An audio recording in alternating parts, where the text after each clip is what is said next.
Okay. Good evening. I just wanted to say today's date, the 4th of August, 2022, at approximately 8 p.m. Eastern Standard Time. We have a treat in way of history, our culture. It's linked to literature and education. And having the opportunity this evening to record for the ages, for posterity, the voice and the words and the life of my beloved English literature teacher from sixth form. May I say the right honorable? I think I should. She may not be a politician, but she was a leader in our lives in education. Dorothy Leevy. Good evening, Miss Leevy. How are you? Oh, I'm fine, thank you, Gabriel. Happy to be here talking with you. Nice to see you. Nice to see you as well. And Miss Leevy, the idea behind this interview, as with others, is to leave behind a record of our people's journey through the pages of history by having these recordings preserved so that anthropologists, historians, sociologists, social commentators, educators can hopefully in time find value in that repository of recording memory that our greats such as yourself have left behind, because we at some point in time won't be here. And I really started this off with Eugenia Charles in 1996, and it made its way into her memoir, Mamo, The Life and Times of Dame Mary Eugenia Charles. Yeah. I'm pleased and I'm happy that I had the foresight to have done it. And so this evening, we're going to be asking you about your life, your early years, your parents, where you attended school, your husband, your family, your role in education, in educating several generations of us on Dominica, those who you've educated and the contributions you've made. And of course, you will speak for your husband, Alfred Leevy, as well. So without any further ado, Ms. Leevy, give us your full name, give us your married name and your maiden name. Okay. Dorothy Theodora Thomas. And of course, after I got married and I took the name of Alfred, so Dorothy Theodora Thomas, and my married surname is Leevy. So it was Dorothy Theodora Thomas. Yes. And then, of course, you married Alfred Leevy and became Leevy. Yeah, sure. Yes. Miss Leevy, when were you born and where were you born? Okay, I was born on the 10th of December, 1941. I was born at home in the house of my grandmother at Pottersville. My grandmother's name was Mrs. Matilda Eugene. Matilda Eugene, is that E-U-G-E-N-E? My grandmother, yes, E-U-G-E-N-E. Yes. And Pottersville, of course, is almost like a suburb of Roseau. Yeah. It's separated from downtown Roseau by the Roseau River. And so how old are you this year, 2022? Well, if I was born in 41, then you would know already. Yes. Okay. 81? 81? In December, I'll be 81. So you're 80 at this point? 80, yes. I was born outstanding. In last month, yes. Yes, indeed. And let me have the name of your father and the name of your mother. Okay. My mother's name was Mary Ann Eugene. And my father was Nicholson Alexander Nathaniel Thomas, N-A-N Thomas. He also Nicholson Alexander Nathaniel Thomas. He happened to have been the father also of Isaiah Thomas and of N.A.N. Dupree and several others. For those who will be listening to this, Isaiah Thomas, if it's the Isaiah Thomas I'm thinking of, later became a legendary school teacher and principal. As a matter of fact, I believe Dr. Sam Christian, my brother, referenced him in his interview. Yes. Yes, he told me about his encounter at the blackboard doing long division.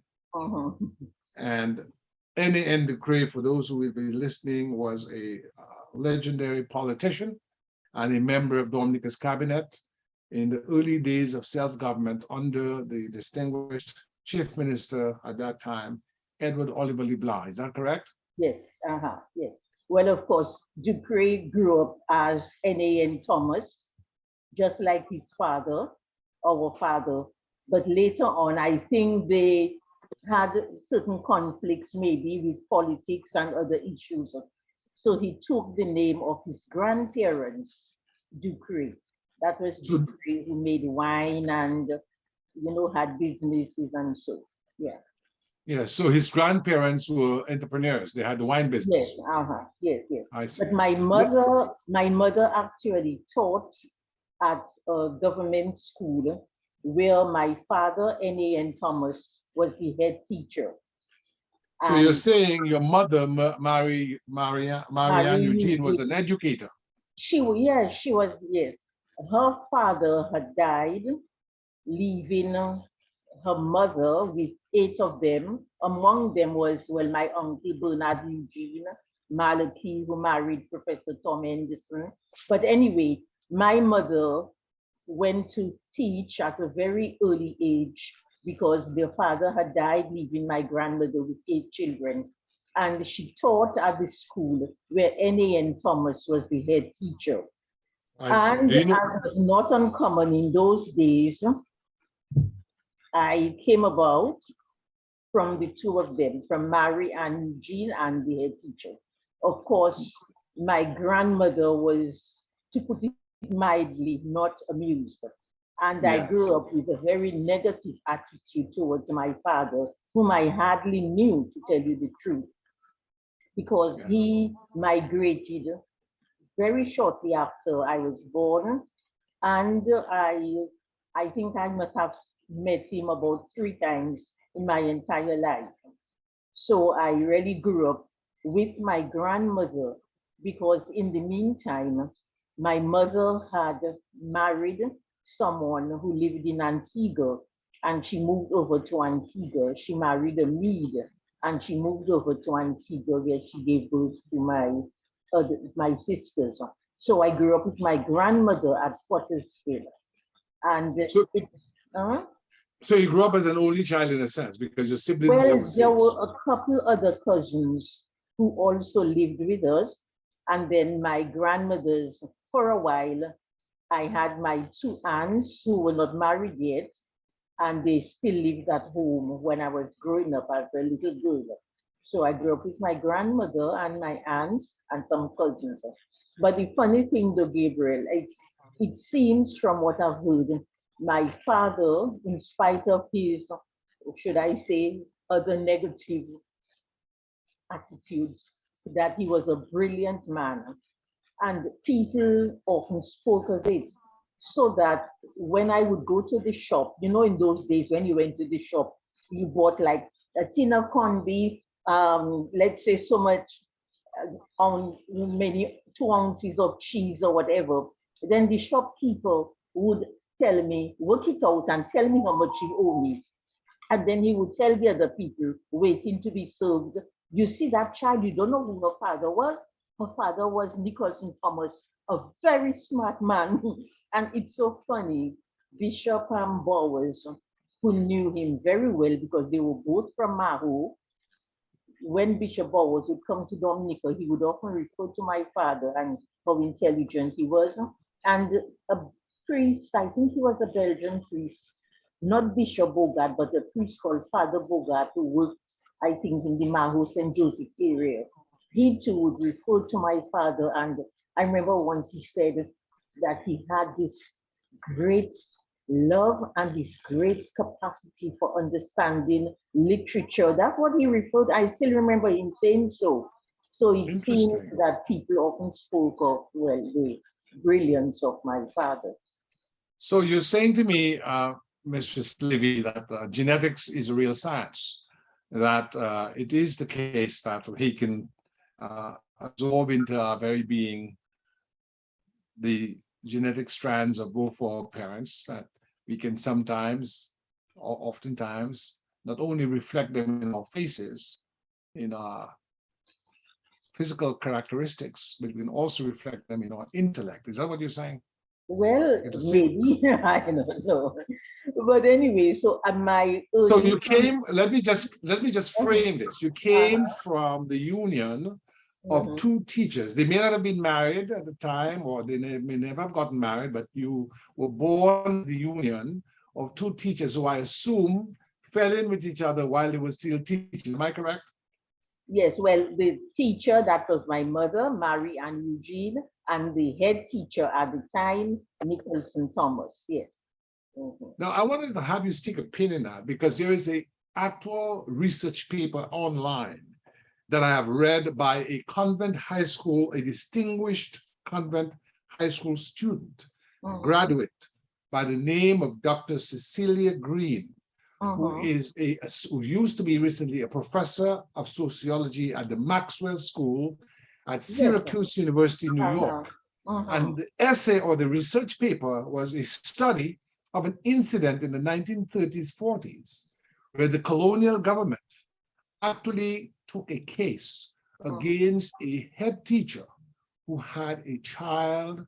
I am not sure whether it was with a fellow teacher or Mhm. whether it was with a um, ordinary civilian in the community, but it was taken against him as a case involving a breach of the general orders. And that was the general orders was, in the old British colonial system, there was something called bastardy.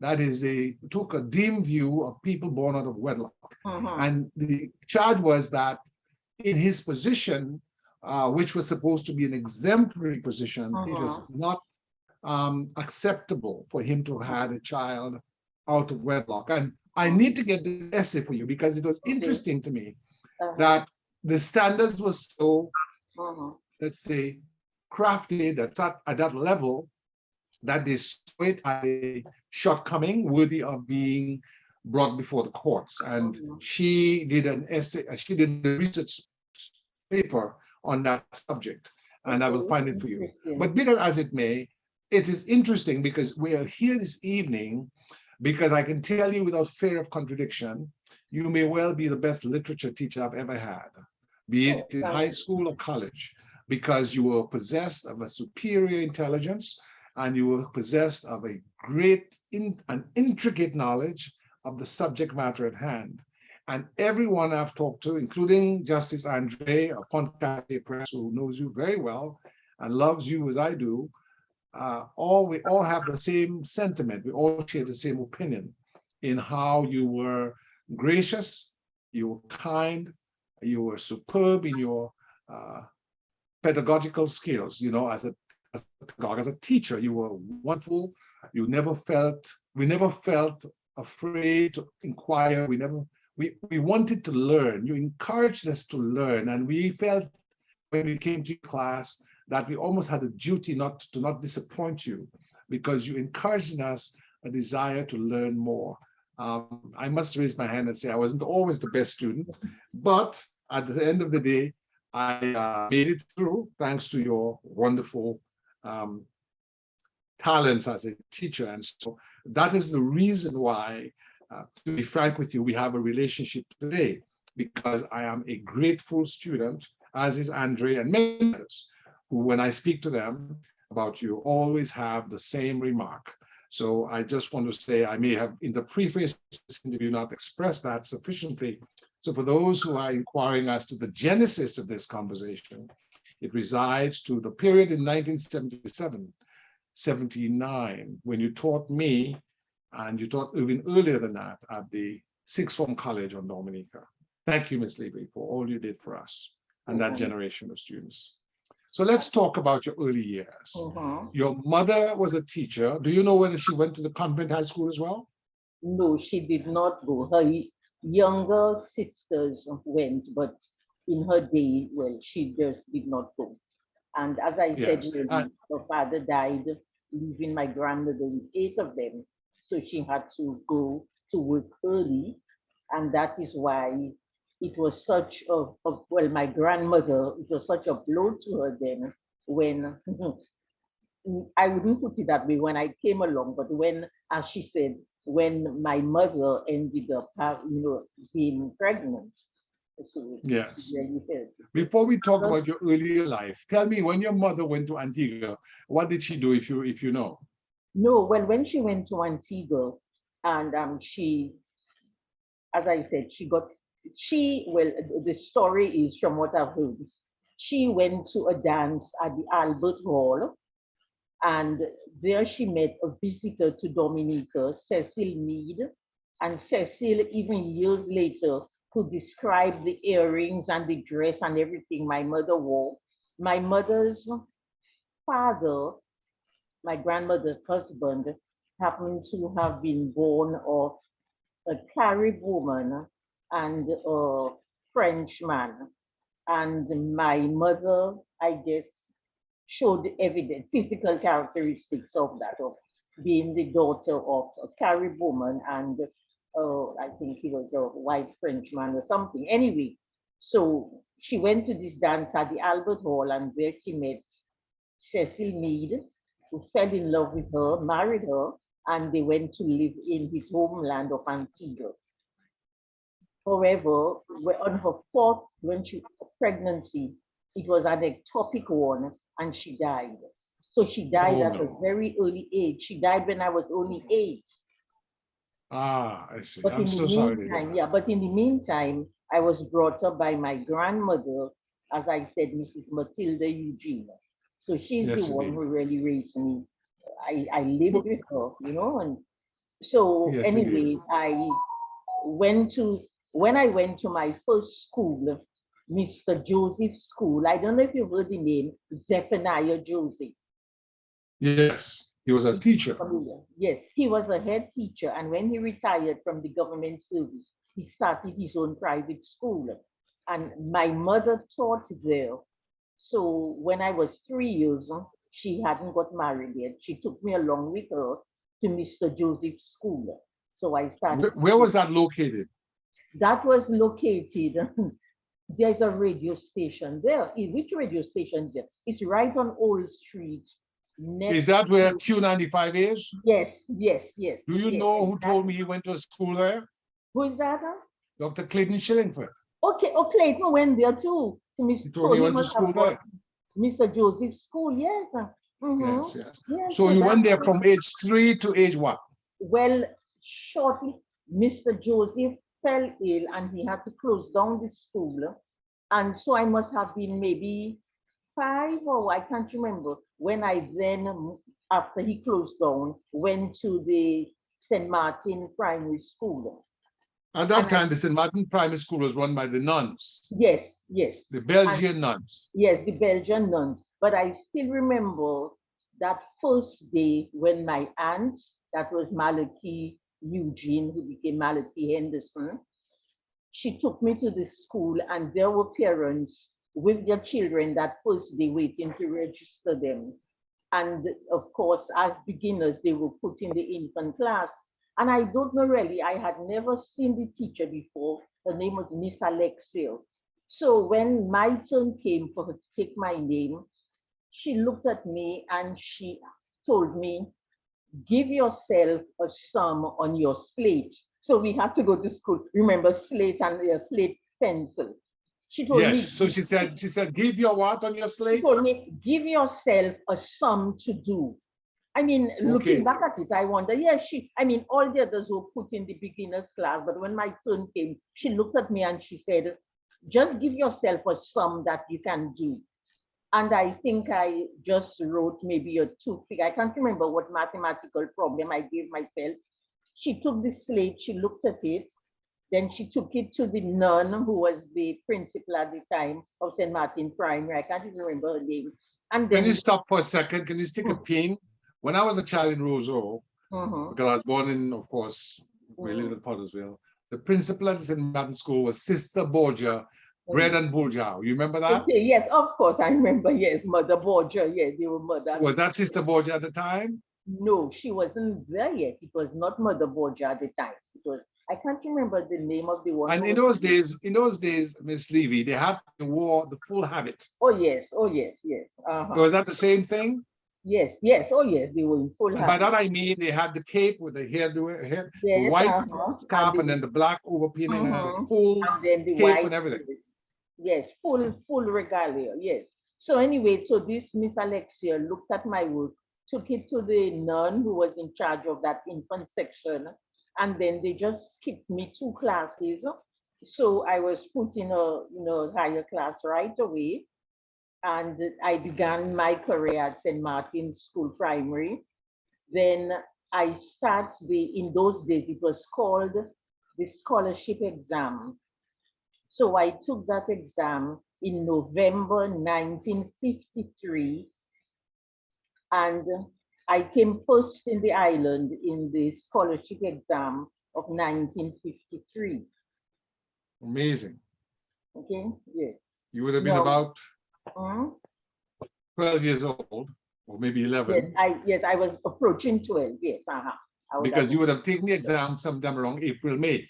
No, the exam would, in those days, you sat the exam in November and the school year started in January. Okay. Yes, Okay, so you would have been 12 the following month. yes, yes, yes, So in those days, the school year began in January, not in yes, September. yes, yeah, it began in January, yes. So Because I in my started, time, the school year began in September. yes, it was changed then, yes. So it began yes, so I started the exam in November, and then when the results came, well, I had topped the list, so I came first in the common entrance exams that year. Ozzy Louis still teases me that Mr. Archer, I think, was hard on them, and he told them because he too had started the exam that year. And I think he also got a scholarship. I can't remember what number he placed, but And you're talking about Ozzie Lewis, the famous cricket commentator and former yes, judge, yes, yes.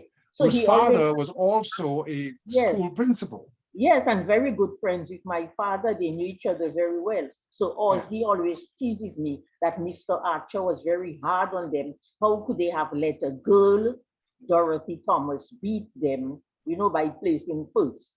So Well, for anyway, those who do not know, Miss Levy is referring to the then grammar school principal, Victor Archer, who was a graduate of McGill University in Montreal, Canada. And it is said he was the first person of African descent to have become principal, but I'm not sure of that. But he was the principal at the DGS, that's the Dominica Grammar School at the time. So, Miss Levy, let's stop right there for a moment. Can you tell those who will listen to this recording what were the subjects covered in your common entrance exam, or what we call common entrance, what you call scholarship exam? well, okay, so you had arithmetic, that's what it was called in those days, arithmetic. You had grammar,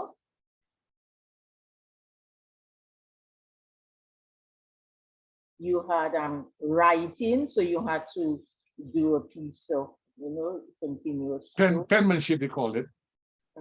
Well, no, it wasn't penmanship. You had to write a short composition. Well, Oh, that's what composition. We called yes, it composition. yes, Composition. yes. So you had composition, you had grammar, you had arithmetic, you had some general knowledge questions. And What did you do? the general knowledge questions also contained some elements of knowledge of certain authors, because at that time we used the West Indian readers. It was a red book published by, I think, Thomas Nelson and Sons. I still remember the publisher, Thomas Nelson and Sons. And at the back, you had various quotations and the authors, and you had to memorize those quotations and the authors. So that was part of the general knowledge questions. Miss Levy, let me ask you this question. Did you also have, separate from the West Indian Reader, did you also have something called the Student Companion? Is that a separate book? Yes, the student companion, yes, was a something that that people bought and gave to their children to use. How important in your intellectual maturation were books such as the Student Companion and the West Indian Reader?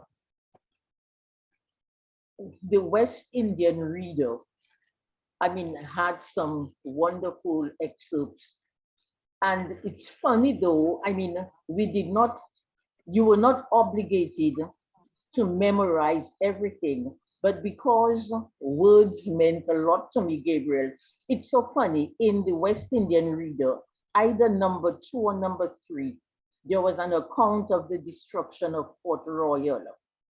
And it's so funny. I mean, I have never seen that book since I left standard 3 or standard 2, maybe over 65 years ago, over 70 years ago, I would say.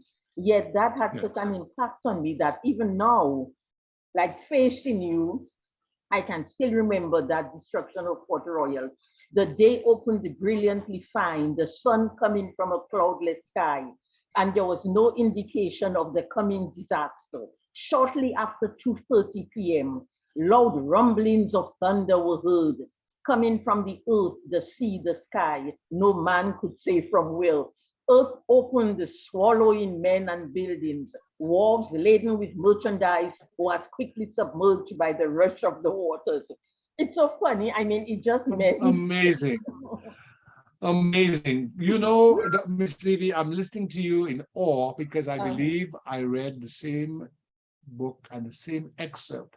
And there was a story that there was one man who was swallowed up by the earth and then expelled. Uh-huh. Did you remember that part? I read, okay, no, I do remember a story about some incident at Niagara Falls with some man that was taken up and then he was just as he expelled from the waters later. But I can't remember if it was in that story because we just had the excerpt. I've Yeah. tried, but I don't think these books are available any longer. Let me ask you this, because after the independence of the British West Indian Islands, there are a few still that are colonies or British territories like Tortola. But Jamaica, Trinidad, Dominica, we became independent later. We had a change to a new curriculum and more local content. But looking back on those books, do you believe those books helped our intellectual maturation as a people of intellectual curiosity and competence, or did they engage us in colonial, what would say, brainwashing? I don't think the books themselves of themselves would, would be considered as brainwashing us. No, you just, I mean, literature. At the back, you had, I still remember, excerpts from various plays of Shakespeare. You had an excerpt from, I think, The Merchant of Venice. Then there were various proverbs that the students also learned, which helped them develop, Waste not, want not, not, yes, every make cloud has hay a while the silver sun lining. shines. Exactly, every cloud has a silver lining. And yes, A stitch in yes, time yes, saves nine. yes, exactly. Yes. So I in ask that question because oftentimes folks have, in recent years, been overly, I think, critical of the education of the time. But I remark always that by compelling us to read and write properly, our skills in way of being able to evaluate and being able to discern and be good interpreters, those skills were not harmed. In fact, they were helped. And I have very fond memories of the West Indian readers. And there was one by, I remember, there were different levels, 1, 2, 3. And the early days at the Rosa Mix Infant School, there was one about Percy the Chick and Mr. Joe. Mr. Joe has some chickens. One of them is called Percy the Chick. They teach you sentence structure. yes, And those books were helpful, don't you think? oh yes, yes.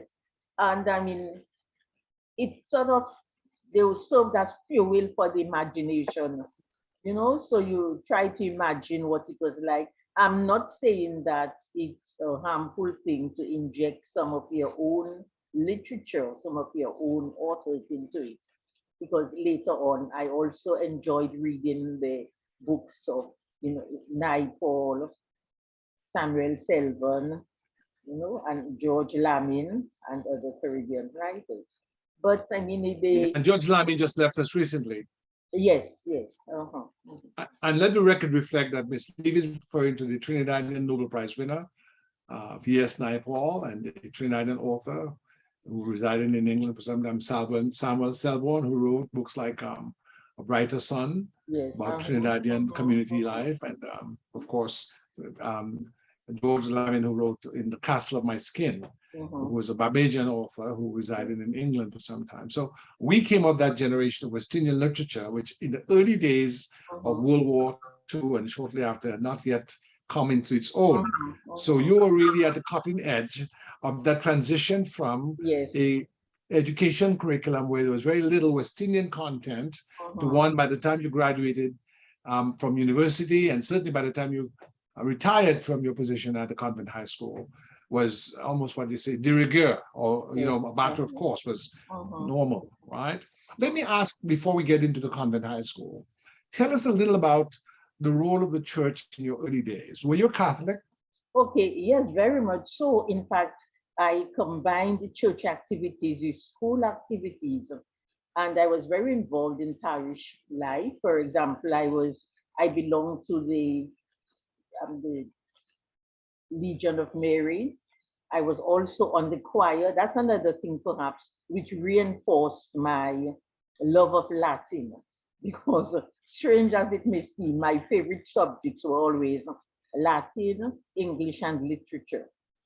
And because my uncle Bernard Eugene was a choir member, and my aunt's husband, Dr. Tom Henderson, at the time he was in Dominica and he too was on the choir, I joined the choir and I sang Latin.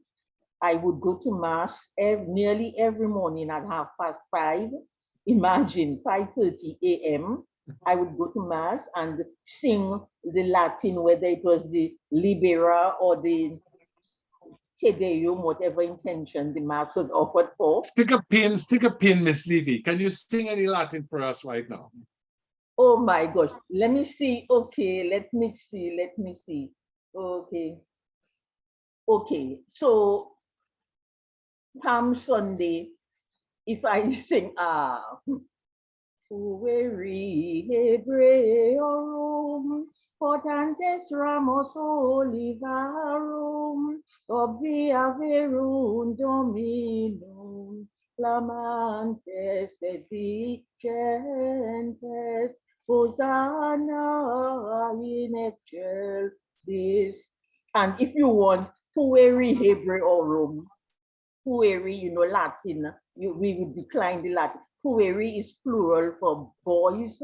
Hebreorum is the genitive case. Boys of Hebrew, Hebrew boys. Portantes Ramos Olivarum. Portantes, that is the present participle. Portantes, bringing. Ramos Olivarum. Ramos is the objective plural of branches, and Olivarum is the genitive, or what you call the possessive case. They're carrying Hebrew olive branches of the Verum Dominum to meet the Lord. Dominum is Lord. Clamantes et dicentes, that's present participle, shouting and singing, Hosanna in excelsis, Hosanna in the highest. So I gave you a Latin lesson right there. Absolutely. So Christ, now let's frame this. Christ is coming. I'm not sure if he's on the donkey or horse or walking into Jerusalem, and people have the palms and they're singing. Is that? Yes. Well, at least Miss Levy, you can see that I Latin. I mean, I love the Latin chant, the Gregorian chant. So the Veni Creator. Oh, are there any other chants you remember? Huh? Are there any other chants that you remember? Okay. Veni Creator Spiritus Mentes Tuorum Visita in plesu pena gratia cretu creasti peturum.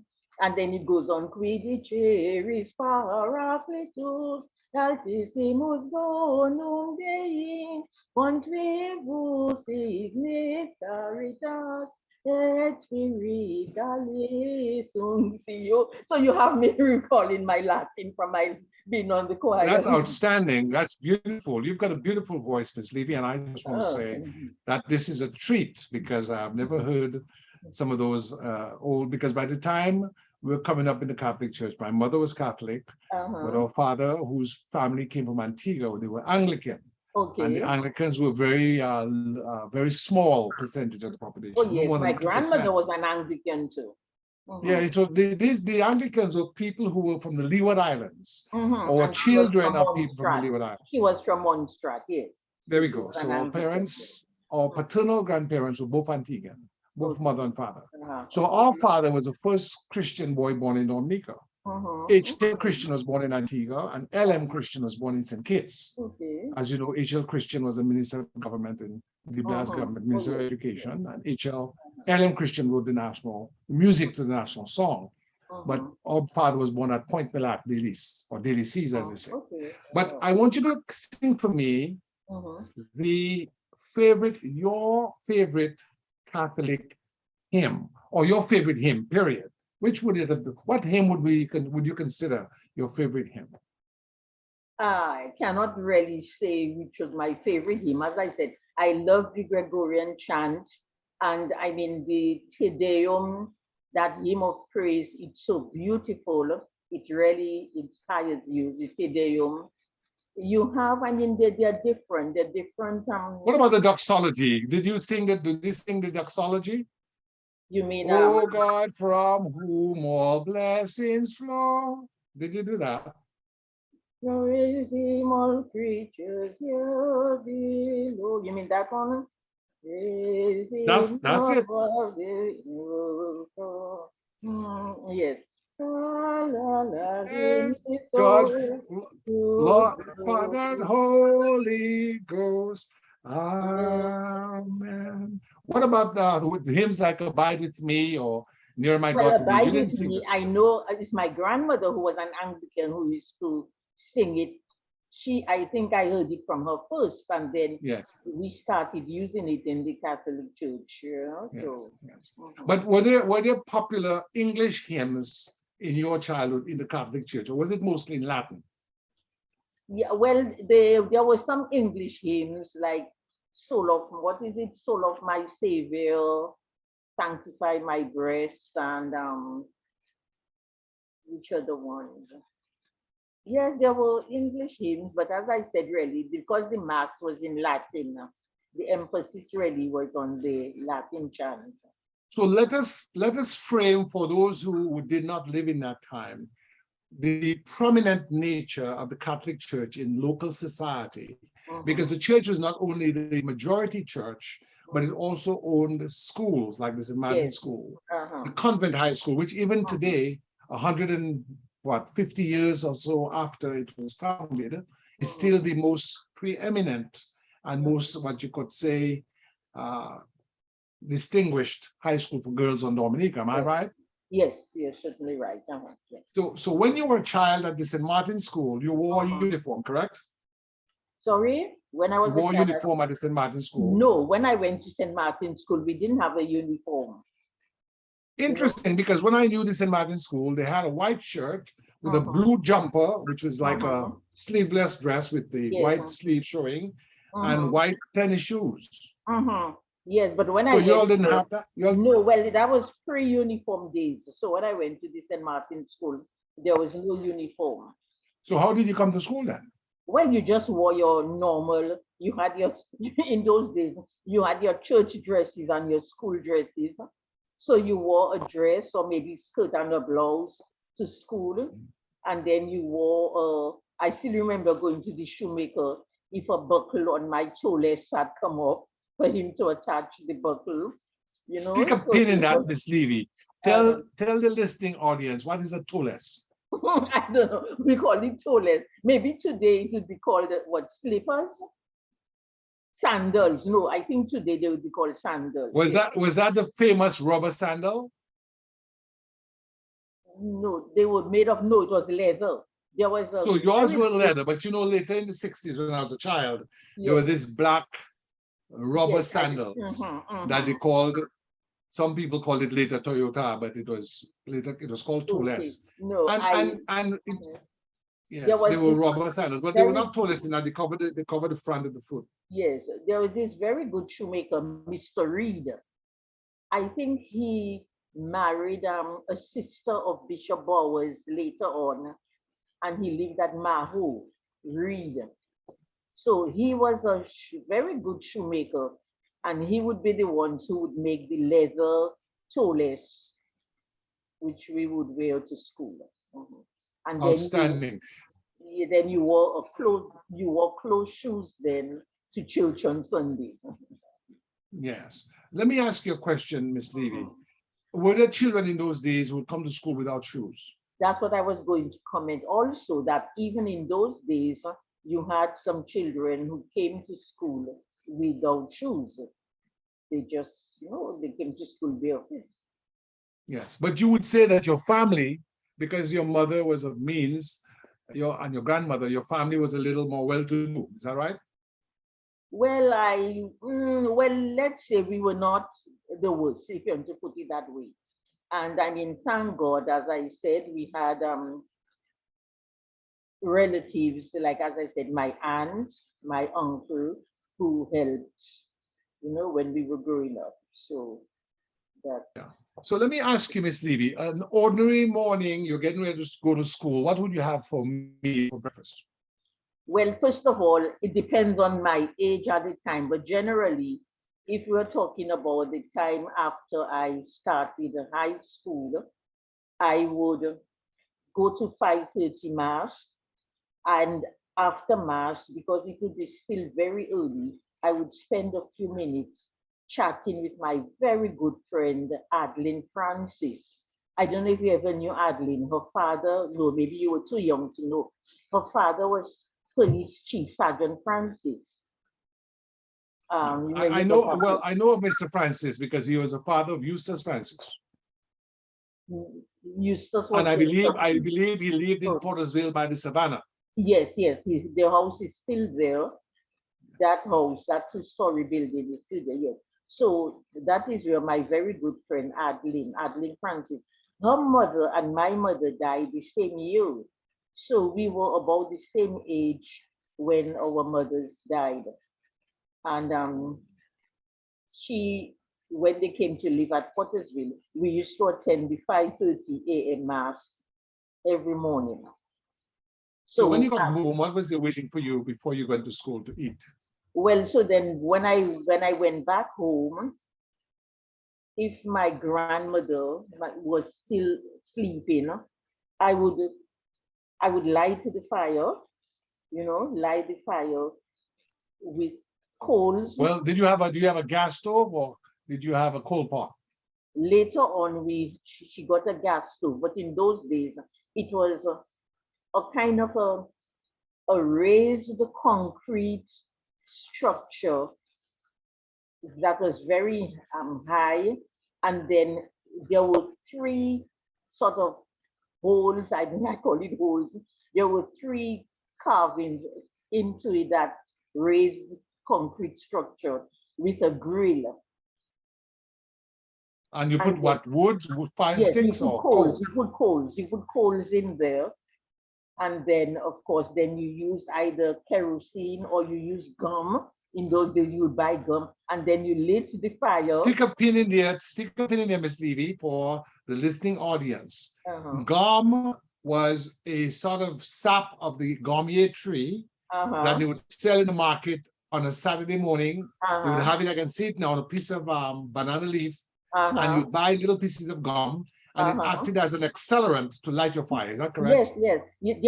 There was a man who would pass around selling the gum.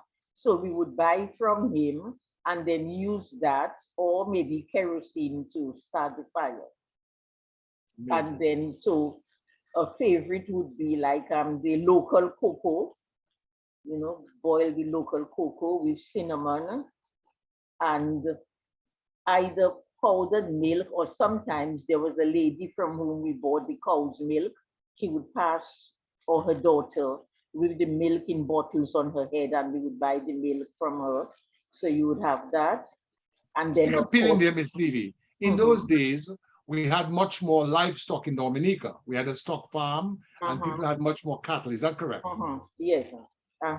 So they would be as a lead. Somebody would pass around with milk, selling milk in bottles. And then, of course, there was Mr. Charles Bakery at Pottersville.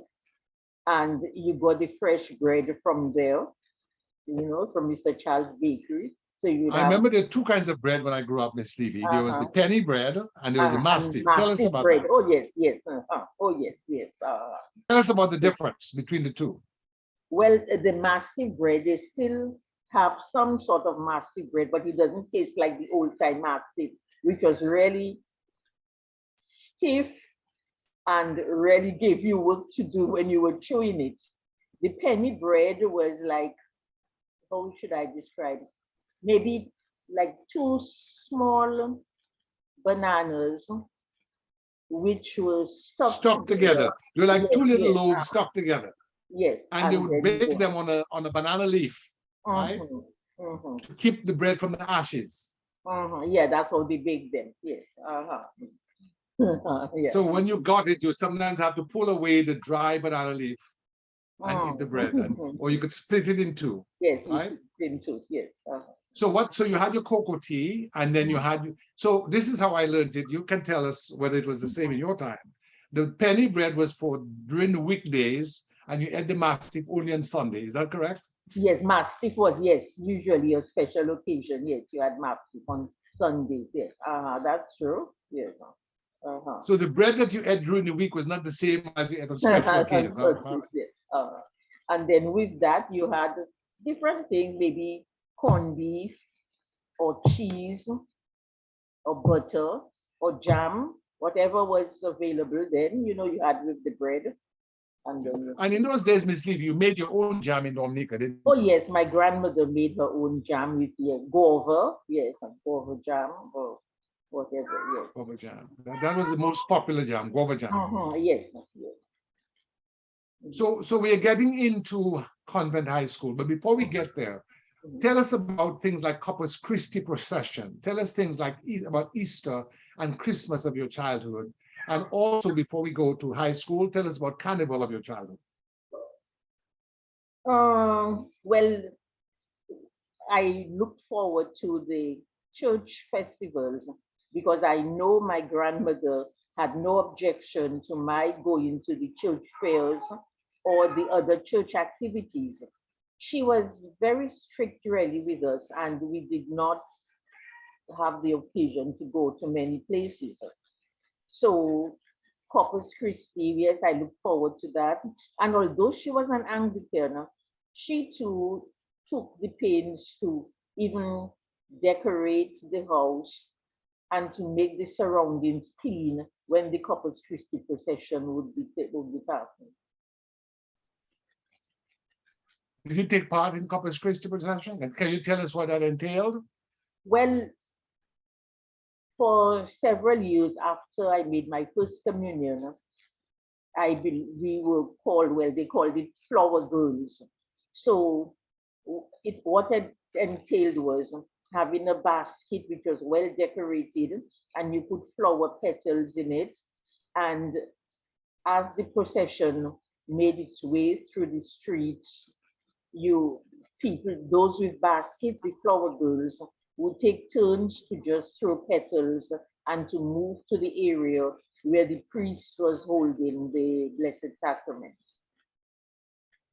So that is what, it still takes place today.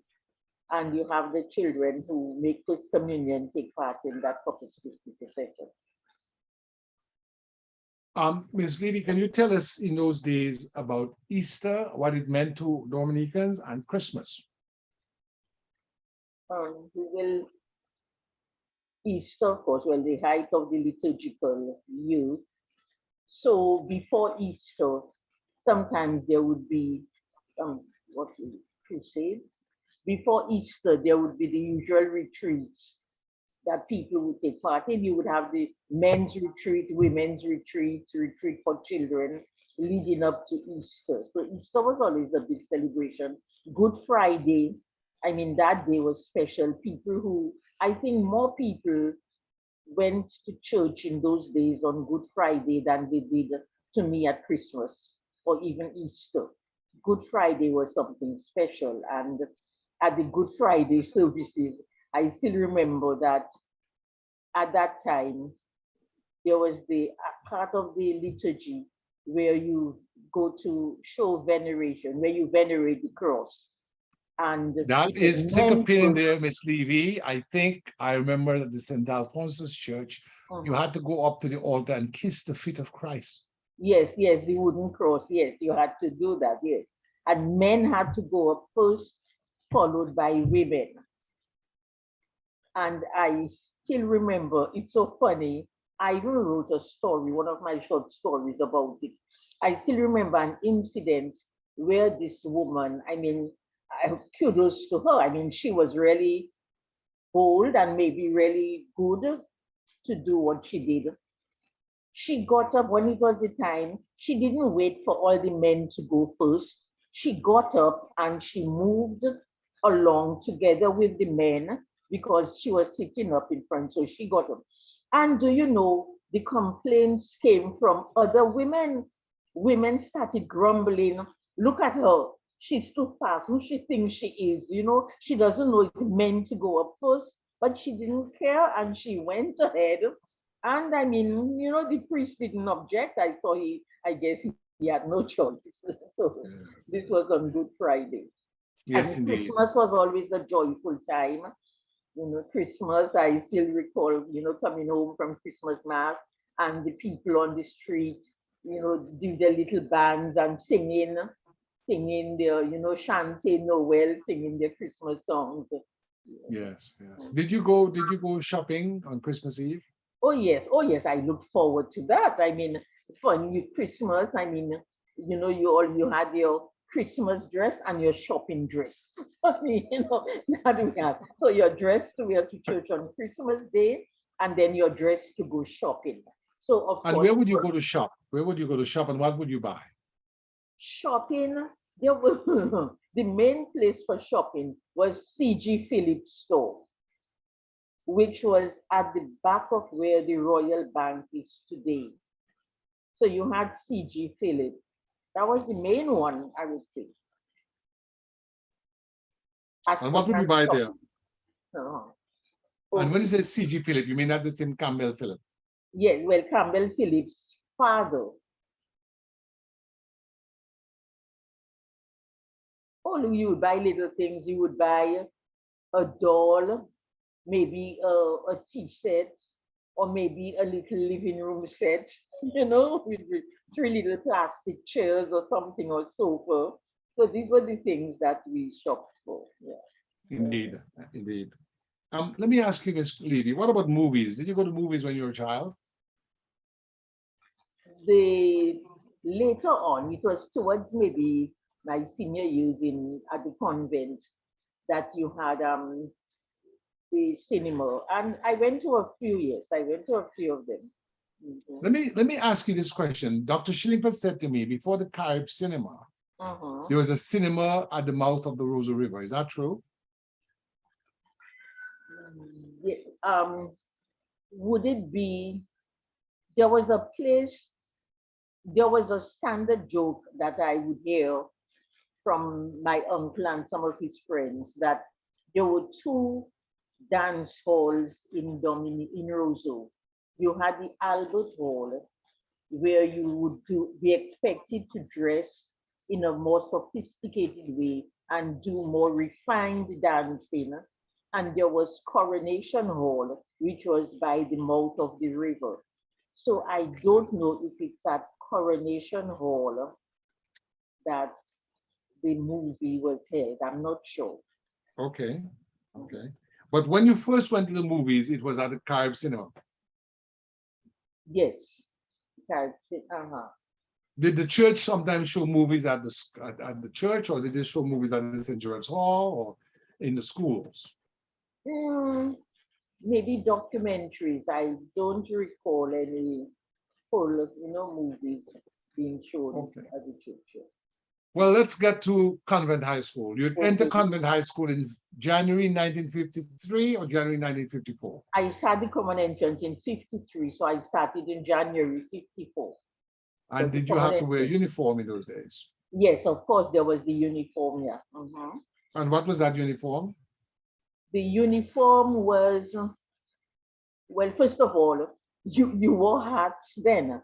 And funny, do you know throughout the British Empire, because I remember reading something from Australia, and they wore the same hats that we wore at the convent.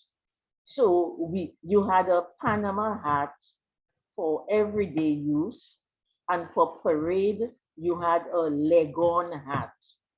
A Leghorn hat. What's a Yes, Leghorn it's hat? for Leghorn. I'm not sure if it's the straw that made the difference. So the Panama was of a different material, and then the Leghorn was a sort of creamish, yellowish color. The Were Panama those hat was hats cream. made in Dominica or were they imported? Were they made here? I'm not sure, but I know we bought them we had to buy them at the store. So I guess they were Yeah. imported. Okay. So let me ask you, what was in your time before convent, did you have a dream of what you wanted to be in life? I mean, as a way as a profession?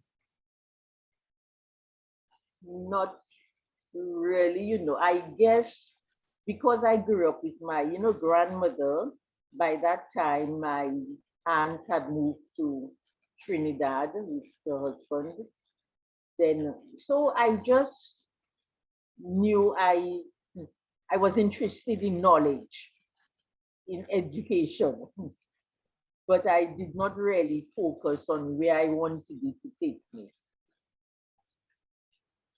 Okay. Let me ask you the role that the public library played in shaping your views of the world. Were you a frequent visitor of the Roseau Public Library on Victoria Street? Oh yes, I read every book that was available for my age and whatever. In those days, of course, the books that were there for children were the Enid Blyton books. All the Enid Blyton books were available. I remember really reading The Count of Monte Cristo by Alexander Dumas at a very early age. So yeah, so I made use of the public library. I read a lot here. So tell us, for those who would be coming behind, the role of the Roseau Public Library in the intellectual maturation of your generation. Mhm. Well, it's not like today where people can download books on the internet or even afford, to buy them. So for those of us who are interested in reading, of course, the public library played a very valuable role in that it kept your imagination alive. It gave you a view really of what took place in other areas, other islands, other countries. So it just broadened your horizon, broadened your view of life. Is there anyone in today's society who is now a professional that you remember frequenting the library alongside you? Well, let the people who were at school with me and who perhaps would have gone to the library. I mean, they are all migrated. So, there are not many around still who happen to be in class with me. Well, let me ask you a question then. You're at the convent, it's 1954. Who's the principal? Is it a Dominican? When I started at the convent, the principal, oh no, the principal was Mother Hendrika. Where was she from? Belgium, as were all the nuns in those days. What is the name of the religious order that he belonged to? Missionary Canonesses of St. Augustine. Missionaries, how do you spell canonesses? Missionary Canonesses. How do you spell canonesses? CANONESSES. double S-E-S, Missionary Missionary Canonesses of St. of Augustine. St. Augustine, yes. Now, I understand from history that St. Augustine was the first Black saint. Is that correct? St. Augustine, Yes. let's see. Well, he was from Hippo, I think, in Africa, but I don't know if he was Black. I never thought of him as being Black. His mother It's was interesting because Dominica. I've met the Algerians and they say that the olive tree where he used to read is still there in Algeria.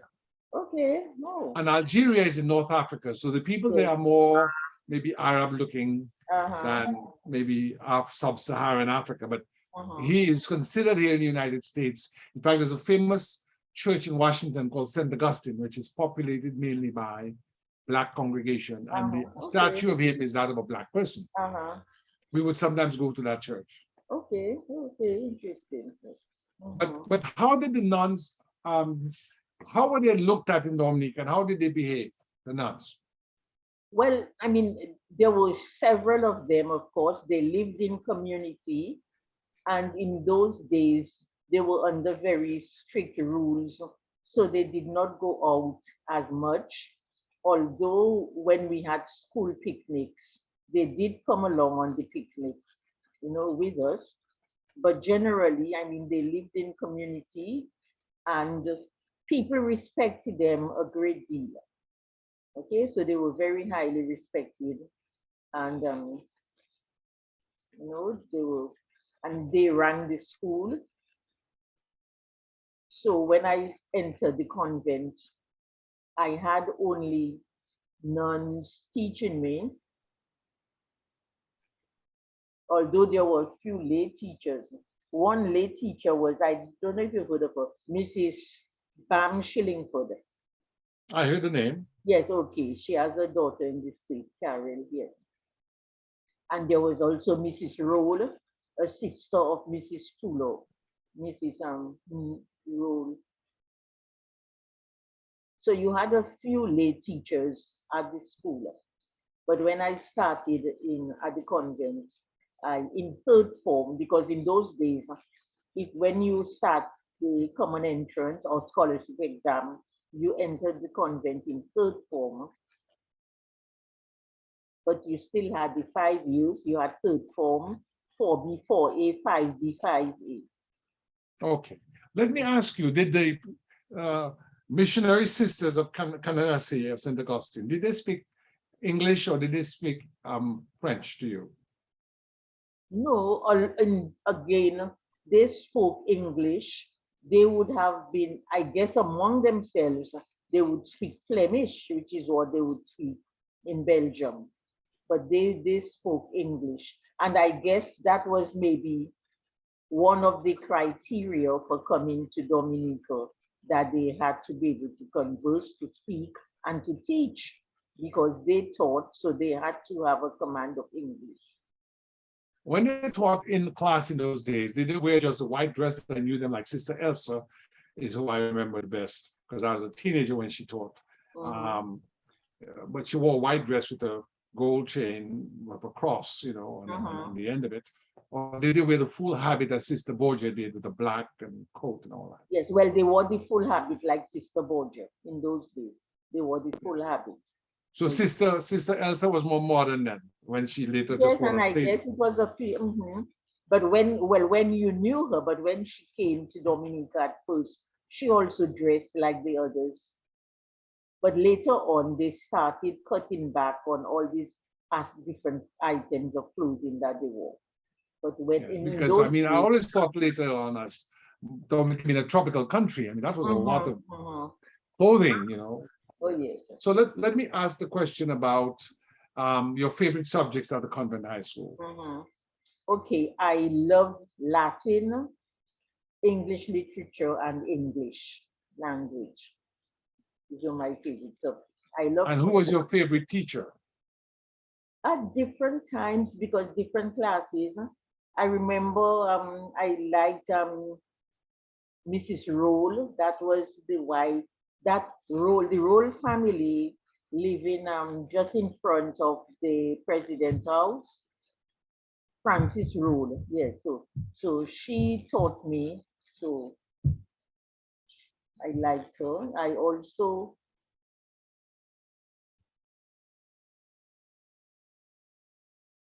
liked Sister Elaine.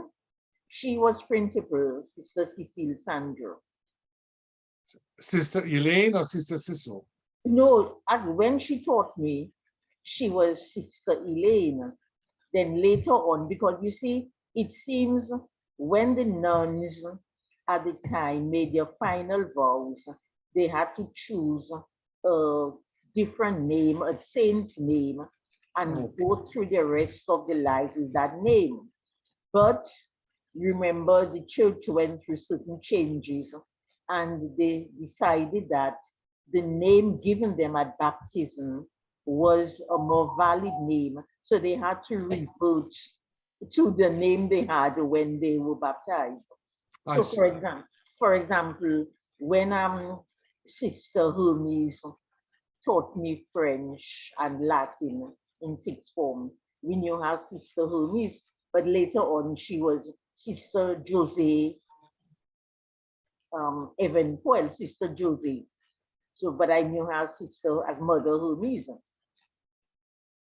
Okay. Okay? So Mother Hendrika, for example, I think later on she was, what was her? I can't remember her. She had left Dominica by then. I can't remember what name she went back. Yes. But I always liked Sister Elena. Did any of them stay in Dominica and pass in Dominica, or did they all leave and go back to Belgium? They all went back to Belgium. Yes. Yes, yes. And I still keep in touch with Sister Hilda. Sister Hilda was the principal, the last ICM. Okay, so the missionary canonesses of St. Augustine changed their names and they are now called the ICM sister. What does ICM stand for? I wouldn't tell you the acronym that they themselves joke about. It doesn't mean I collect money. No. It's canonicity of Mary, Mary, yes, Joseph, yes, I think, yes. I think, anyway, it's the Immaculate Heart of Mary. Immaculate? So Immaculate de Marie, I guess that is it. Immaculate Heart of Mary. So that, well, French translation. So it says it's the Missionary Sisters of the Immaculate Heart of Mary, ICM, and they are a Roman Catholic religious institute of pontifical right of women dedicated to the service of those in need in the third world. Oh, I surely got that. Okay. And it was formerly called the Missionary Canonesses of St. Augustine from 1897 to 1963. Okay, so and the founder was, there you have it. The founder was Mother Marie Louis de Mister. So, you know, the computer on the phone is very fast. Yes, very good. Okay, great. So at that time, only two local teachers, you know, Bam Schillingford, Frances Roll. You're moving on. Are you coming out number one and number two in your classes? Yes. So I just stated a fact without getting any verification until I stated. Okay. Very good. So were you the valedictorian? There was no graduation ceremony in those days. What we had though was, remember, we had the Cambridge school certificates at ordinary level. So I sat that in 1958. Yes, 1958, the Cambridge school certificate. And again, you were ranked according to the number of subjects you got. So you had a first division certificate, second division, third division, or just a pass. Just a pass. And when I sat that, only two of us at the convent got first division certificates. That was Viela Zama, Bruni, and myself. How do you spell Viela? Well, you know, her husband is Bruni from Cochrane. Viela Bruni.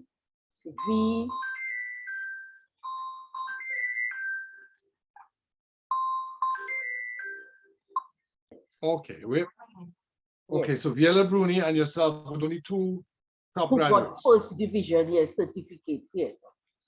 And so again, perhaps there were students who were capable of doing other subjects, but at the time, remember, there were only 4 secondary schools in Dominica at the time. Can you tell us Grammar what they school, were? grammar school, Dominica Grammar School, St. Mary's Academy, the Convent High School, and the Wesley High School. I don't think the Wesley High School had a sixth form, but the other three had six forms. And at the Convent High School, I think because the nuns felt qualified to teach at advanced level, which is really a very rigorous 2-year program, they felt qualified maybe to teach only Latin, French, that would be French grammar and literature, English literature, Latin, French, English literature.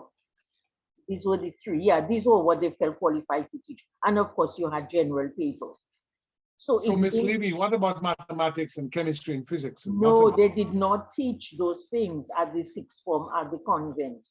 So as I said, only French, Latin, and English literature. And I So told you let me understand this. So you're Mhm, going through high school, you're mhm. saying you did not have a mathematics program? Yes, of course. I mean, yes, of course, we did math up to ordinary level, Cambridge. Okay, so what about, let's go for the subjects. You got mathematics up to Yes, ordinary yes. level. You mean Did you what have I did in Cambridge? Yes, did you have physics? it was just called general science. I see. So there was no like physics, botany, zoology, Individual, just no, general no, no science. individual, Okay. yes, general science, history, literature. You did religion, French, Latin. I see. Yes, so I did So those. the sciences, did you all have a laboratory at the school? If we had a A laboratory, a lab. Yes, yes, we had well, not as built up as today. The little lab experiments we did, we all came around the table where the nun, Sister Amanda, I still remember her, would be doing some experiments and let us observe what she was doing. But we ourselves did not really go to the lab or do anything in particular in the lab. Okay. So how many people were in your sixth form? Only two of us, I told you, Annette Sever and myself. Because although Viela did not, although she and I were the only two who got first division certificates at Cambridge ordinary level, she did not continue into sixth form. She left school after fifth form and got into teaching. I see. So Annette Sevre and myself were the only two who were in the sixth form at the Convent High School in my year when I started sixth form. And Okay. we did what the nuns were able to teach, Latin, French, and English. Okay. So did you take that at senior Cambridge? Senior we took it for well, it was called higher school certificate. In fifth form, you did what was called ordinary level Cambridge School Certificate. And after 2 years of sixth form, you did the exam that was called Higher School Certificate. So after fifth form, ordinary level certificate, Cambridge School Certificate, and after sixth form, Higher School Certificate. So Okay. Annette Sever and I were the only two who followed the 2 years in sixth form with highly qualified teachers. So imagine the luxury of just the two of us. But hear this though, the year before us, there was only one person in sixth form. And that one person happened to be Marlene Green, the sister of Cecilia Green. Amazing. Uh-huh. Amazing. So you knew Marlene Green? Yes, I knew her. I knew Marlene quite well. In fact, Marlene also went to the University of Toronto, where I went. Interesting. Let me, Yes. before you get that, what kind of person was she? Because I never met her. Very nonchalant, very a person who maybe did not show that she took on much stress. She was very like lackadaisical, you know. If But she, you know that Miss Green became quite famous in Canada in education and was very instrumental in the liberation of South Africa. She there's a picture I have in my library of Marlene Green with Nelson Mandela and Joe uh-huh, Slovo. Joe Slovo was the commander of the African National Congress Army, uh-huh. Umkhonto we Sizwe.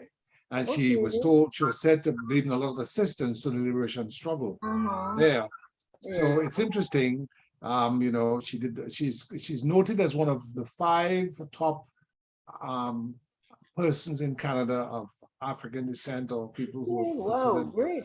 activists. Yes, I actually saw Uh-huh. a little film on her, you Uh-huh. know, but I Uh-huh. never knew her. I knew her sister, Uh-huh. Yes. Cecilia, and her Uh-huh. brother Paul Green, you know, Yes.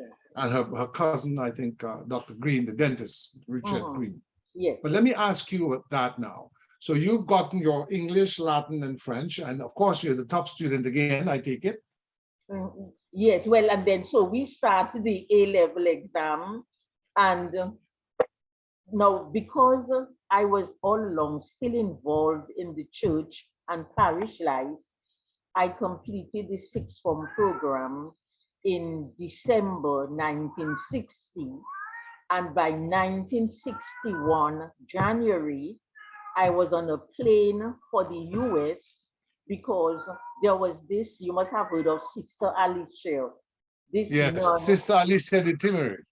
Yes, the Treasury. Yes, this nun who did so much in Dominica, started the credit union, built the Riverside apartments, and really did so much in terms of lifting, you know, Dominicans to a certain level. So she thought that I would benefit greatly from taking part in a program in the US called the Grail Movement. It was so, it really, I mean, I look back at it, it was so interesting because here it is, I had never traveled. I knew nothing about that particular movement or what they did. But Sister Alicia arranged for Adeline Francis and myself. The same Adeline, I told you we were good friends. We would go to 5:30 Mass every morning and stay chatting before we went to our respective homes. So Sister Alicia sent Adeline Francis and myself to the Grail in Loveland, Ohio. Now, the Grail movement was a movement started by women in Europe, and it was really because they felt at the time women were not being appreciated and so did not achieve their full potential. So Well, the, sister, but I say sister, Miss Levy, you are a great part of history. Let me tell you how. uh, The Grail movement was actually a movement of feminism in the church. This is what it says. Grail uh-huh, movement.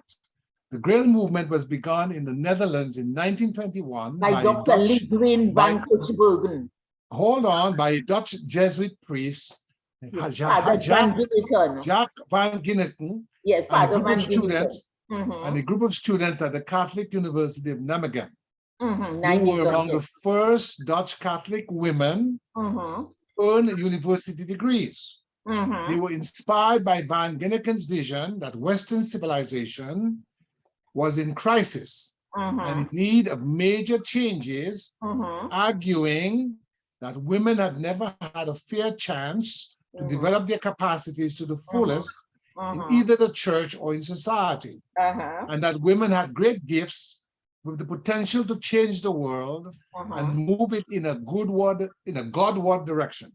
uh-huh, Van Genneken envisioned a movement of young women under female leadership, uh-huh, willing to give themselves totally to spreading the kingdom of God, not uh-huh. as nuns in the cloister, but as lay women in the midst of the Yes, modern world. uh-huh. Malivi, you did exactly that.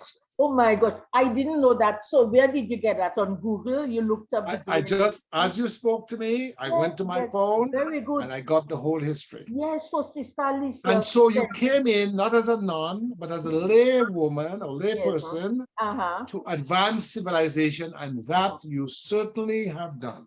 Yeah. So anyway, so Adeline and I went to the Grail, and it was an eye opener because here it is. You had women who had master's degrees in various fields.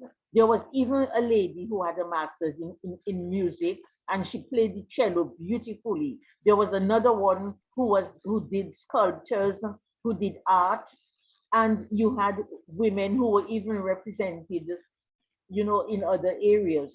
So it was, I just felt there was a sort of opening of life and joy. And Adeline and I really enjoyed it there. And Grailville, the center, was it's a 400-acre farm. And the women did their own, they did all the work themselves. Grailville in Loveland, Ohio. So that's where Adeline and I spent 2 years. Amazing. Mhm. Grailville in Loveland, Ohio. But so here it is. Adeline and I got to Grailville in Ohio in January 1961. And while I was there, so I had started my advanced higher school certificate in November. When I left, results were not out yet. And when the results came out in March, it was said that I had been awarded the Island Scholarship. Okay, so Amazing. yeah, so I got the Island Scholarship, but I was already at Grailville, enjoying it to the full, you know, living Yes, there, indeed. So and you were there in Ohio for 2 years. Tell us what yes. you're doing in Ohio. Okay, interesting. So because again I was on the choir and I was on the choir, so we went to the parish church every day.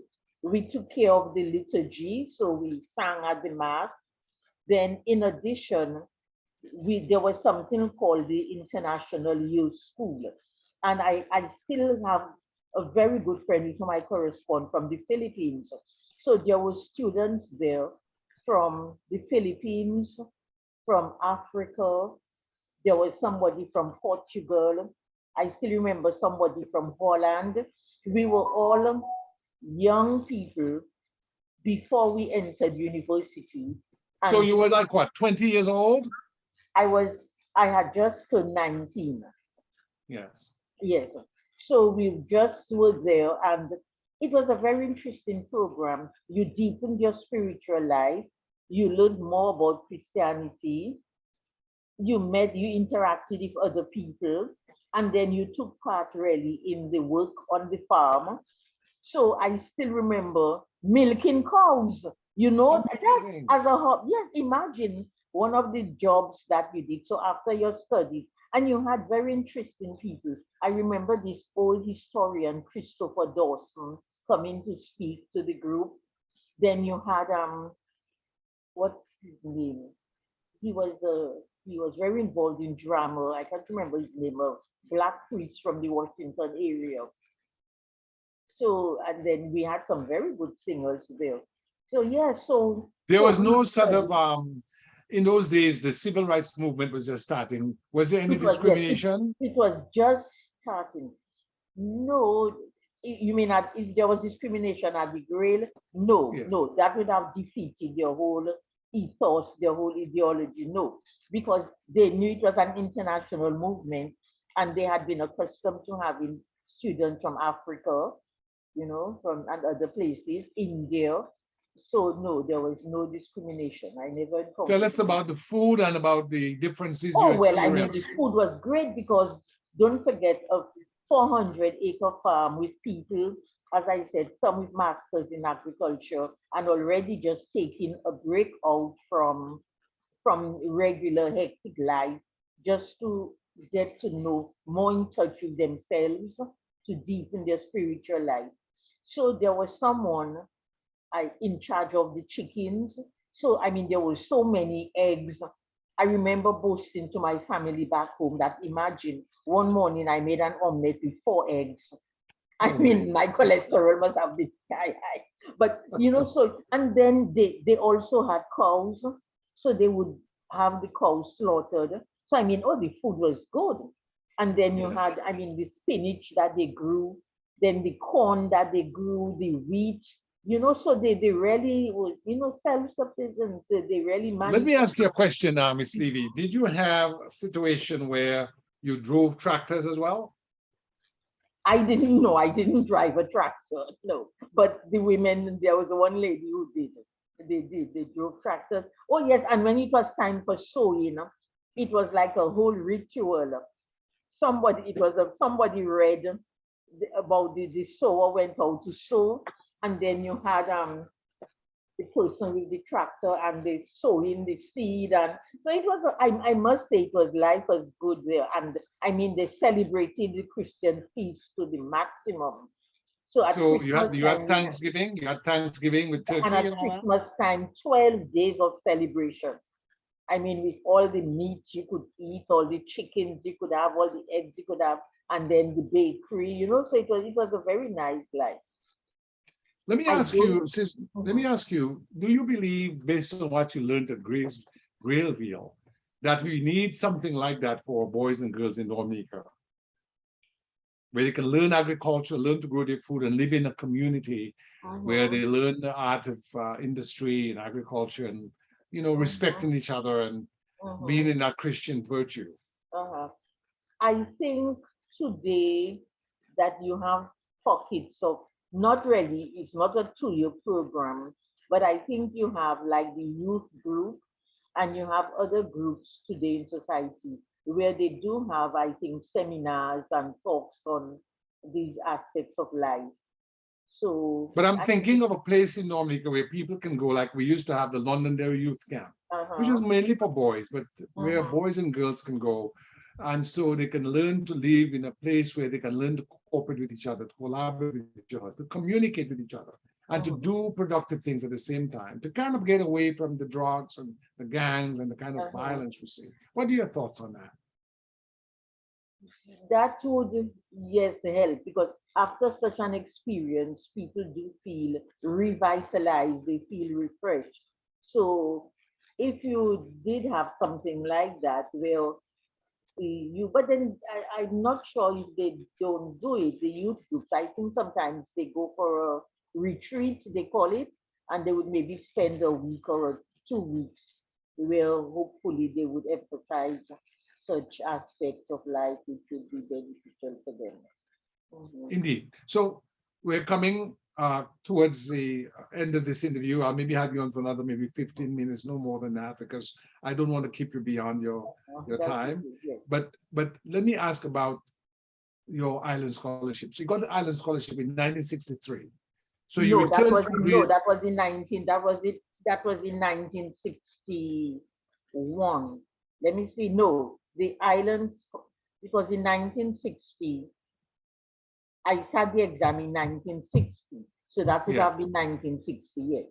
Yeah. Yeah, but then you didn't go to University of Toronto right away. You went to No, because I Grailsville. was at the Grail, and because it was such a wonderful and new experience for me, and because the people at the Grail, they had affiliations with various universities, and they did promise that no matter what, that I would be able to get a scholarship to continue my studies. So then I thought, well, why deprive someone in Dominica? So I gave up the island scholarship in Dominica. I gave it up, and I think somebody, it was given to Moransi. I never knew him, but, and I don't know what became of him. I think he studied medicine. So you gave up the 1960 scholarship and you went on to Toronto on a scholarship from the Catholic Church. I went on to the University of Toronto, and Sister Alicia was instrumental, yes, in writing a letter. And then, based on what she wrote, I got a very good scholarship that enabled me to continue at the University of Toronto. Let me ask you, for those who do not know Sister Lisa, I remember her as one of the leaders in the credit union movement, as you say, building the first apartments, modern apartments on the riverbank, and being really someone, and I've mentioned it in my book on the fire of 63, because that credit union movement, we were all members of it as children. I remember going to the St. George's Hall for the annual meetings, annual general meetings, and they would say, there will be a meeting at the Roseau Credit Union at the St. George's Hall. All matters pertaining to the business of the credit union will be discussed. Refreshments will be served. And everybody would make sure they showed up, and at the end, people would line up for their cakes and sandwiches and drinks, you know. But let me ask you about Sister Alice. Describe her to me, for those who did not know her. What kind of person was she? Her personality, her grace, her vision. Okay, well, Sister Alice, I mean, well, everybody refers to her as a great visionary. So she just wanted the best for everyone in whatever field they were. So she saw that. Was she a friendly person? Was she friendly? She was, yeah, she could be informal. But I mean, of course, she was always very busy. And she was involved in so many different projects. She had started something at Londonderry, you know, even before. But she was always involved really, and that's why so for example, the social league, where she played a great part. You know, it was in those days where you had babies suffering from malnutrition. So she started the social league in 1950. Yeah, she started it at the social center, the social league, with, you know, the women helping other women. And then there were social league groups in various villages, and the different skills of the women involved were brought out. So you had some groups where they had sewing machines and they made clothes for sale. Other groups were involved in pig rearing, wine making.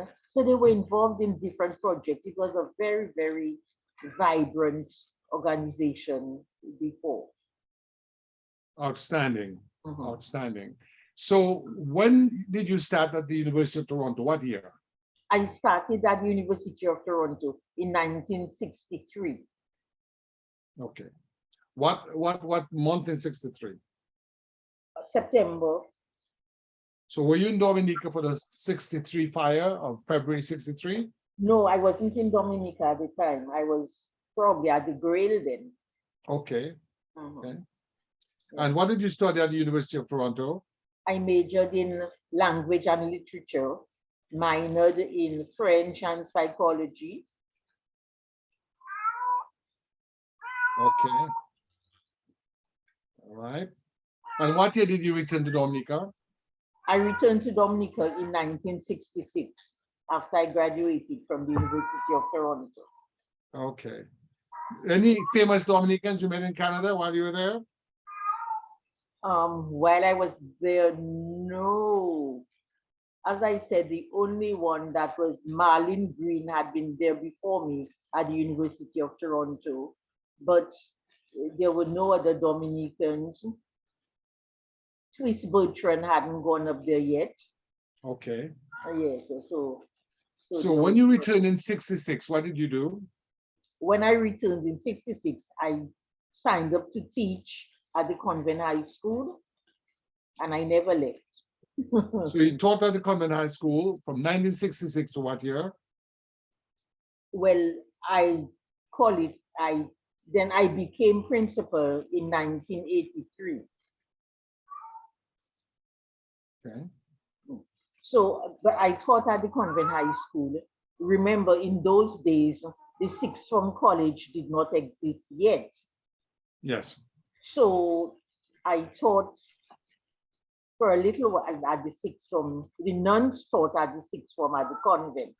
But then when the sixth form idea came about, when they merged the sixth forms of the various high schools, I taught, in addition to teaching English and literature at the convent, I also taught literature and French and general paper at the sixth form.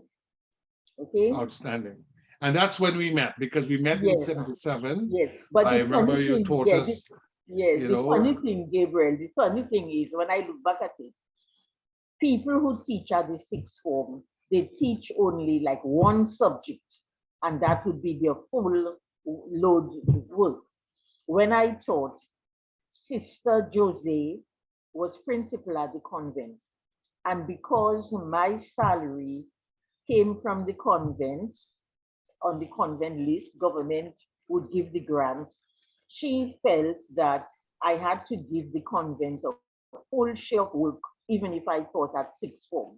So I had sixth form French plus literature plus general paper plus the work at the Convent High School.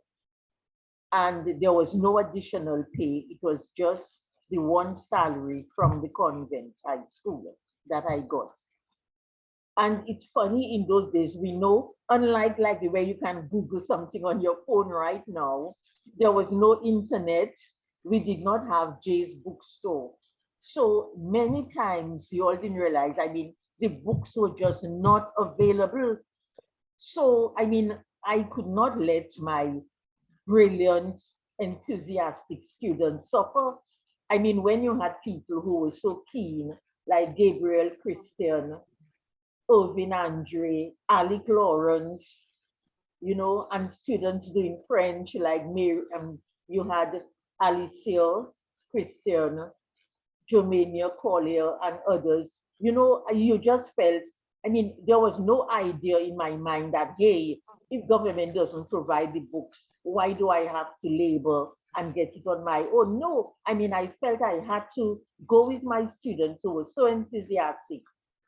So I would ask my friends with whom I studied at the University of Toronto. I had three friends in particular, Lynn Kay, a Canadian, Paula, married an African, her father was a Trinidadian doctor, and Valerie. They are the ones I would ask, please send me the textbooks I needed so that we could go on with the course. And they would send the books. Sometimes I would have to pay, and I paid from my own pocket. Other times they would just say, oh, don't bother about that. And that is how I would get the books, get some notes from Coles so that I could continue teaching. As I said, because my students were so enthusiastic and I felt they deserved the best that could be given to them. So I did that, yes, and that's how we were able. In fact, there was one book that I had to teach. I don't think you would have been in that year, by Charles Dickens. It was a big book, a horrible book, a dull book.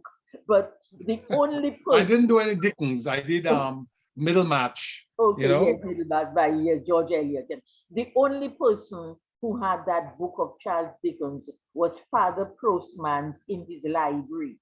So to show you, I mean, I would seek all areas, all avenues to find out where can I get that book. So I still remember one Saturday afternoon, I was big pregnant. So Alfred, my husband, drove me to Point Michel to get the book from Father Postman's library. Amazing. So I could teach it really for the sixth form. Yeah. Amazing. Well, you know, Ms. Levy, we are very grateful to you, eternally grateful for the extraordinary sense of duty that you exhibited and for the extraordinary professionalism that you made manifest to us. And we are eternally grateful for it. And we'll never forget it. And we will make sure that we manifest our gratitude in ways meaningful. And we ask all teachers to take example from you, because what you did was, I mean, what you're telling me tonight, I didn't know. But even then, I knew you were special. Not to say the other teachers like Alwyn Bully or Kay Polidor or Miss Joseph, the others, Miss Harris, and so on. We had good teachers at the grammar school. Miss Pemberton, who later became Karam, very good teachers. But you know, your intervention into our lives came at a very impressionable age when we were teenagers, 16, 17, 18. I graduated, of course, in 79, which would have been, I turned 18 in 79, January. I was born January Okay. And I did get a good grade in the course you taught, thanks to your instruction. So let's talk about married life. You were married to Alfred Leevy, who Yes. studied in India, I think. Yes, he did his first degree in India, and then he did the studies at he went to Manchester University in England. He also did another master's at Syracuse University. That's the Yes, same university where Cecilia yes, Green is yes. working. Let me ask you, when did he go to India, if you know? I was already out of Dominica when he went to India. He came back from India, I think, in 1968. Yes, I think he. What did he study in India? Was it geography? Geography, yes, he majored in geography in India. And do you know what university he studied at in India? Delhi University, University of Delhi, yes. Yes, and his full name is Alfred Leevy. Yes, Alfred Cecil Leevy. Yes. And he became the first Dominican principal of the Dominican Grammar School in, I think, 1974 or 75. I can't remember the exact date. I have it written somewhere, but I can't remember when he became. Because it was my time, because when I came in 72, it was J.K. Goff, an English physicist or physics teacher. And by 1973, 74, I think J.K. Goff left and went on to the technical college, the building. Yes, he was the first. And your husband became, yes. It was the Black Power period, and people wanted a black principal, Yes. and people thought Goff should Did you go. meet, were you here? No, you wouldn't have known. You know, Goff spent 2 weeks with us a couple of years ago. I knew he came back. I saw it in the newspaper. I heard of it from friends. Yes, he came back here and he stayed with us. He spent 2 weeks with us. And so I'm in touch with him and his wife. I'd like you to give me his information. I'd like to thank him for admitting me to the grammar school without having got the full pass. I got what was called a supplementary, and he gave me a break to come in. So I'd like to thank him for that. Okay, I'll send you his email and his number. You said you want to. Okay. Yes. So he studied geography at the University of Delhi. Then he did a master's at Manchester. What did he study at Manchester? It was in public administration. Yes. And you have how many children with Leevy? We have 4 children, 2 boys, 2 girls. Give me their names, please. Kim, Geoffrey, Joffrey, Tara, Tara, I think you've met Tara. Yes. And Palesa. How do you spell Palesa? Palesa. And so Kim is, I believe, a computer scientist or something. No, Kim worked here as a customs officer, and he's more into like accounting, and he works with customs in the UK. So he's in the UK. And what about Geoffrey? Geoffrey, in fact, is significant. In a few days' time, Geoffrey is going to walk to receive his PhD in, what is it? Machine learning algorithms. I mean, one of those way of topics dealing with artificial. You must give me Geoffrey's information so I can interview him. That's outstanding. Congratulations. Yes, so I think it's August 9th is the date for him that he's going to walk. Where is he studying? In Florida at, is it Nova? What's the university called?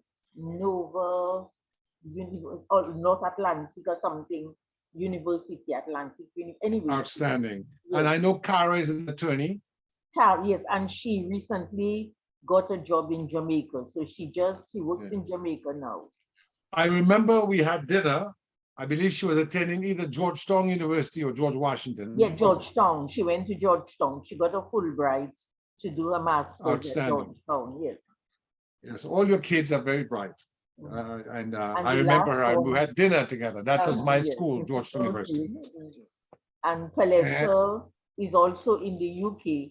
She just completed another master's in social work, and she works with the NHS. She just started work with the NHS in England. Outstanding, outstanding. Well, Miss Levy, you've done wonderfully well. I just have a few more questions from you.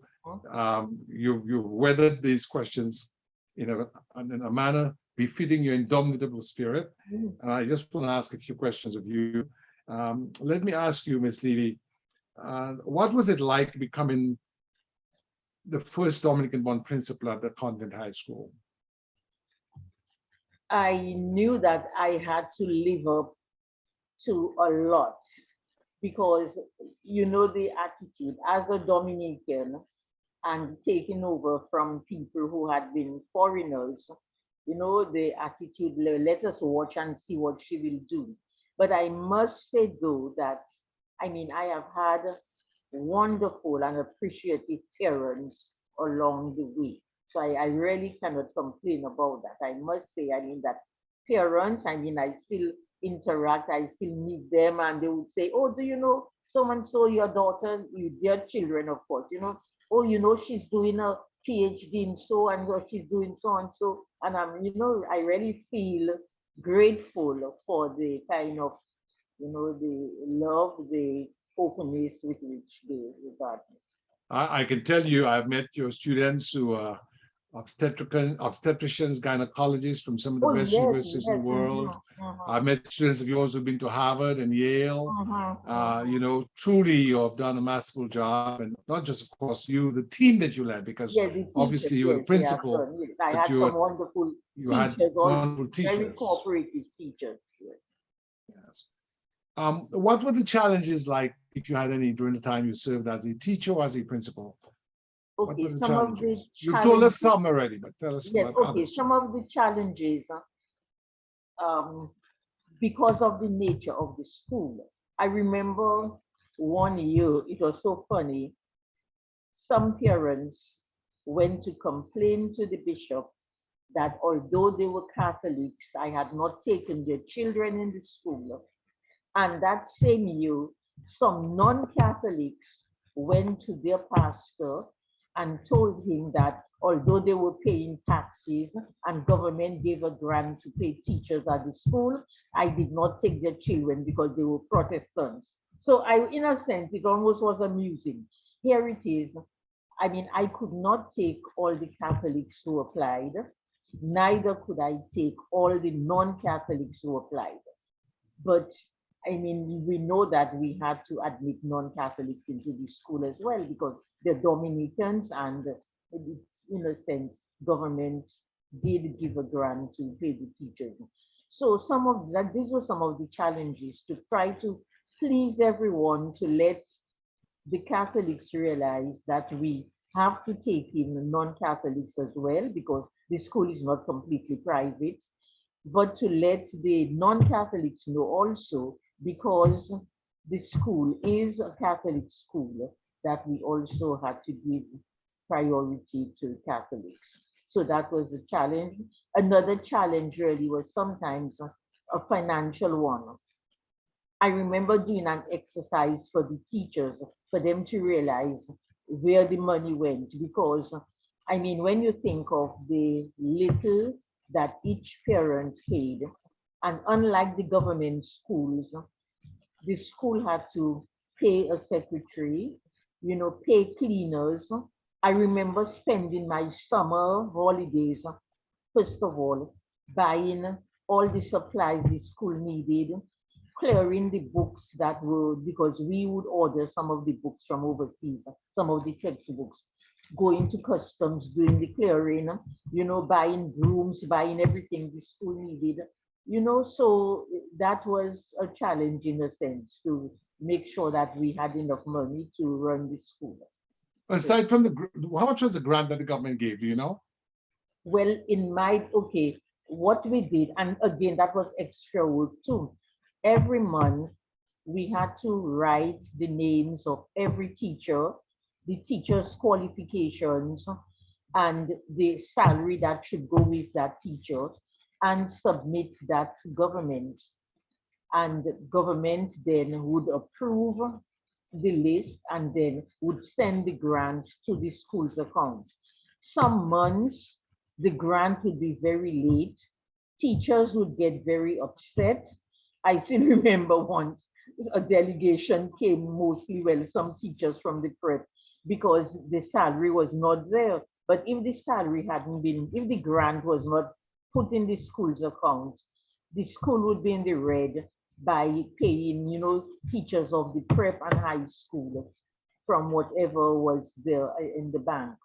So these are some of the challenges. The fact that unlike the government schools where the teachers get, I think, their salary, they pick it up at the treasury. I don't know how they get their salaries paid.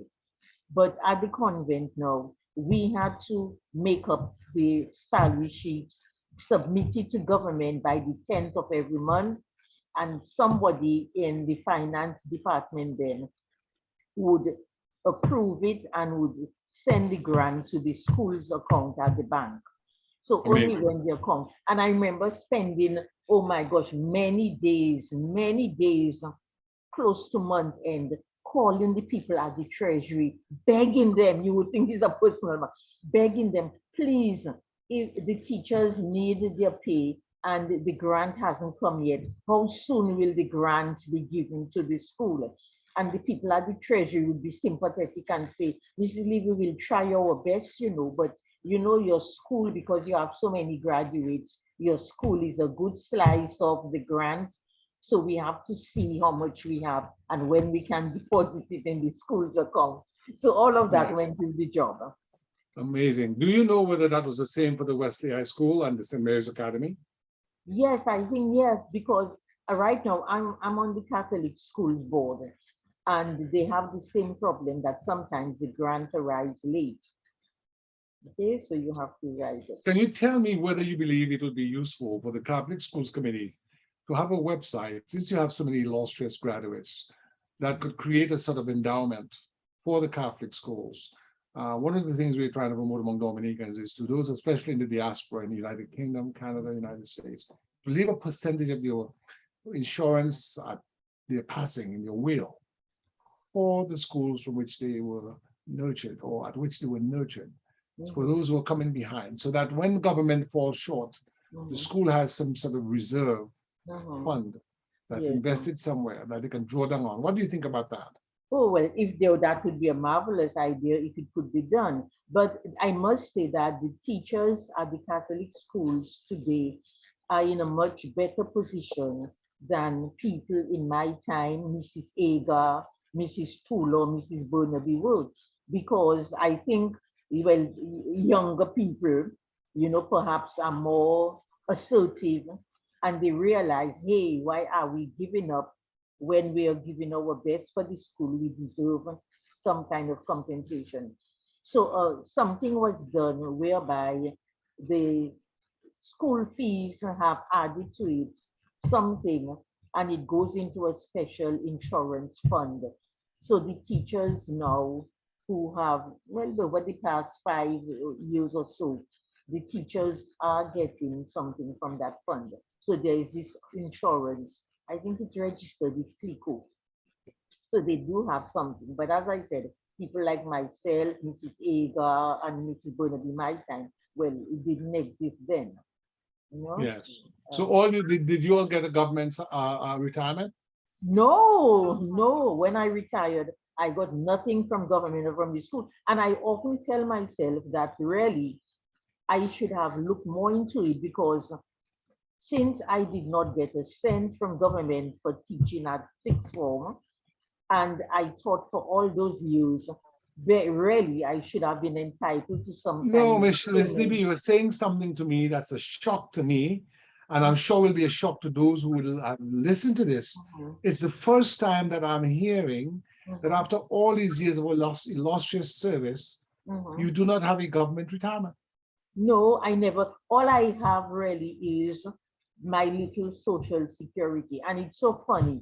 I still remember Arthur Watty telling me, you will lose out because of what you are doing now. When I started at the Convent High School, Sister Elaine, that's Sister Cecil Chandra, who was there, told me, because the children have to pay fees, and we use the fees to pay teachers, we cannot afford to pay you what government would have paid you as a graduate, because I was the first lay graduate at the Convent High School.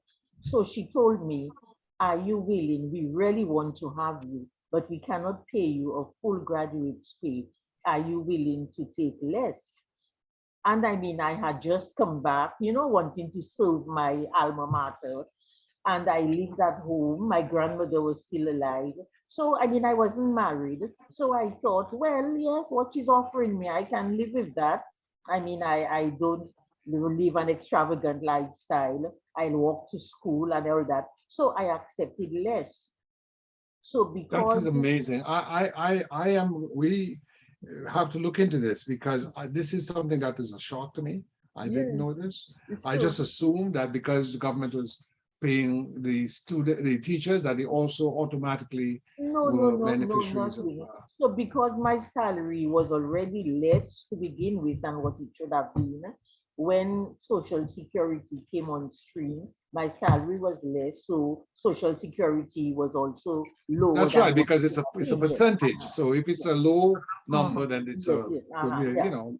ah, my Yes. goodness. Well, Mrs. Uh-huh. Levy, you've enlightened me. I'm going to propose that outside of this conversation, we have a private conversation with the Catholic Schools Board to talk about that institution. So we can try to find a way to get the funding to, to at least Oh, recognize not that really. effort I you've mean, the made. Catholic schools, they don't have it because they depend on the fees. Well, I so don't. that's what I'm saying. I'm saying it all comes back to community because there are a Mhm, lot of people who have gone to mhm, Catholic schools. I mhm, did not, but my sister did, and there are many other mhm, illustrious persons who are mhm, well-to-do today mhm, who can mhm. make contributions to a institutional advancement fund, some of which can be used to take care of some of those issues. So I think we want to address that at a separate conversation, but I Mhm. think Yes. that's the kind of thing we can do because we cannot all depend on government. We have Mhm, to look at what it is we can do ourselves for mhm. those of us who Yes. benefited from the Uh-huh. efforts Yes. and But as I sacrifices that as you I made. said, I mean, they right now, for those who are there, they are being taken care of because the parents do pay extra and they have the insurance then that they get. So those who retire get that insurance in addition to their social security. Yes. Yes. What about Miss Agar and Miss Barnaby? Are they still with us? Yes, yes, Mrs. Aga is not well. She, in fact, both she and the husband fractured their hip bones, and both of them are kind of semi-invalids, Oh, semi-mobile right now. They're both. I'll pray for them. I remember the husband. I remember her more because she's always tall and very Yes, stately uh-huh, woman. uh-huh, Yes. uh-huh, yes. I wish them well. I'll say a prayer for them. What about Miss Barnaby? Yeah, she's still around too, yes. Yes, yes. So Her daughter Anna lives in Maryland, remember? I Anna. know Anna very Yes, well. I yes, know Anna uh-huh, very well, yes, and she's a very fine architect and fine yes, person and uh-huh, very prayerful. And yes, but do give her my regards. Her husband taught us as cadets, the yes, cadet band. I was uh-huh, a member yeah, of the cadet vulnerable, band with uh-huh, yeah. Francis Richards. He taught me Mhm. the bugle. So Uh-huh. I joined the cadet band at about 13 Uh-huh. and played the bugle until fifth form. So, Okay. Oh. I knew Mr. Barnaby very well. Uh-huh. Well, I want to ask you some final words for Uh-huh. educators of today. What final words would you have for educators at the convent and in general, as a senior educator to those who are coming up? What are the values they should abide? Well, first of all, they lead by example. They know that the students look up to them, and it is up to them to show the example to others. And don't be closed-minded. Education is a broad thing, and the human spirit is evolving. So learn as much as they can, be open to new ideas, treat students with respect, continue treating students with respect as they do.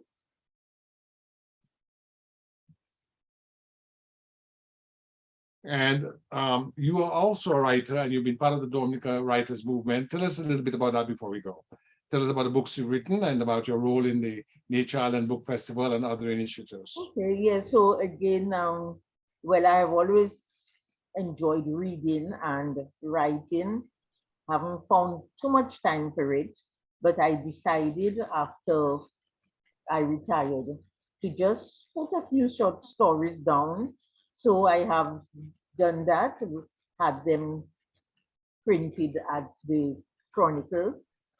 I know I have a copy of your collection of short stories, outstanding short stories. Yes. So I think I've produced three collections of short stories. And recently I belong to this writers group and we published an anthology, Montage Dominique. So I have a short story in there.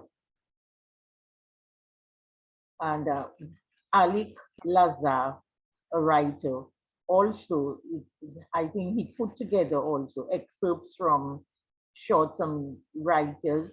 And I think I just got an email from him this evening that the anthology will be ready soon. So he used a Dominican who has, I'm not sure if she's a printing press or what she has, Emmanuel Publications. I think it's owned Yes, that a lawyer called Ivinia Benjamin. yes. Yeah, she's a lawyer. So I think she has something manual printing press. So I think Alec used her to put out this collection. I think he called it Writers of Dominica in the 20th, I think, yes, 20th century, something like I just saw that note. He sent me a copy because I'm in there as well. that. Okay, good. Yes. He just asked me for my mailing address. I Uh-huh. interviewed him also some time ago. I Okay. did you. Uh-huh. So I just want to say, Miss Levy, this has been an honor and privilege for me to speak with you. Um, you told me about what you think teachers should do. But let me just ask you, how do the students today treat teachers? Or how do they view teachers? Do you believe there should be, that there's been a decline in the respect shown, or is it the same? What has been your observation? And what, if anything, can we do to improve that relationship with our teachers? That's so I important. I don't think that students today treat teachers any worse than they have done in the past because of today's society where there are more opportunities for meeting. You might find teachers and students meeting in the same social gathering, and therefore they know them in that atmosphere. But I think generally, if the teachers conduct themselves as they should, that the children would show them the respect that they deserve.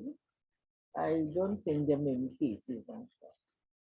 Okay, well, any final words for Irving and all those other students that you taught? And well, certainly, you and I speak, so you don't have to say anything, but I just want any words in general. I want to, before I conclude, ask God's blessings on you, on Mr. Levy, for being legendary educators, you being the first Dominican principal at the most prominent and eminent girls' high school, the Convent High School, the Dominica Convent High School, and your husband being the same, being a trailblazer, being the first Dominican principal at the Dominica Grammar School. And so we owe a great debt of gratitude to both of you. And God has blessed your children with their successes as well. And of course, you have produced a great train of success in your graduates from the convent and the sixth form. So I want to compliment you and thank you. Any final words before we wrap up this evening? I didn't get to ask you about Carnival and whether you were a participant in the days gone by in Carnival. More an observer, but I would also do my little chipping along. A little chipping, a little genteel Yes, chipping yes. at the back. Yes. But let me say that it was really an honor, a gift, I would say, to have been given students, such students, with that love for learning and this great attitude that you have displayed.